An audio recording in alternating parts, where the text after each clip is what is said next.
मित्रों, विगत 24 घंटे में या 24 से 36 घंटे में देश ने दो प्रकार के दृश्य देखे। एक, विगत 100 वर्षों से देश के लिए निरंतर समर्पित, राष्ट्रीय एकता, सांस्कृतिक उत्थान के लिए अपना प्रतिपल समर्पित करने वाले विश्व के सबसे बड़े संगठन, सांस्कृतिक संगठन राष्ट्रीय स्वयंसेवक संघ के शताब्दी पूर्ण होना और उस शताब्दी के अवसर पर प्रधानमंत्री श्री नरेंद्र मोदी जी के द्वारा एक ऐसा सिक्का जारी होना जिसमें संभवतः भारत के स्वतंत्र भारत के इतिहास में पहली बार किसी भारत की मुद्रा पर मां भारती का चित्र।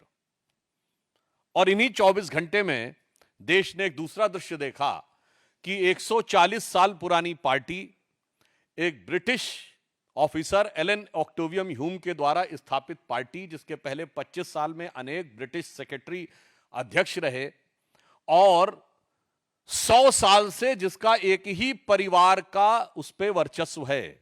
आप सब लोगों को यदि ना ध्यान हो तो मोतीलाल नेहरू 1919 में कांग्रेस के अध्यक्ष बने थे और 1928 के बाद 29 में उन्होंने अध्यक्षी सीधे मोतीलाल नेहरू ने जवाहरलाल नेहरू को ट्रांसफर की थी। यानी 100 साल से एक ही परिवार के आधिपत्य के बाद भी उस संगठन के पतन और सत्ता छूटने की बदहवासी में उनके खानदान के बरखुरदार के द्वारा, जो कि आज भारत विरोधी शक्तियों के फर्माबरदार बनते हुए प्रतीत हो रहे हैं, अपनी उसी आदत के अनुरूप विदेश की धरती से एक और ऐसा बयान दिया है जिसमें कुछ भी आश्चर्यजनक नहीं है। अगर आपको ध्यान हो तो मात्र कुछ दिन पहले मैंने ही आपको एक बाइट देते समय एक आवश्यक सूचना दी थी कि राहुल गांधी जी पुनः विदेश जा चुके हैं और फिर आप तैयार रहिएगा, कोई ना कोई भारत विरोधी बयान अवश्य आपको सुनने को मिलेगा।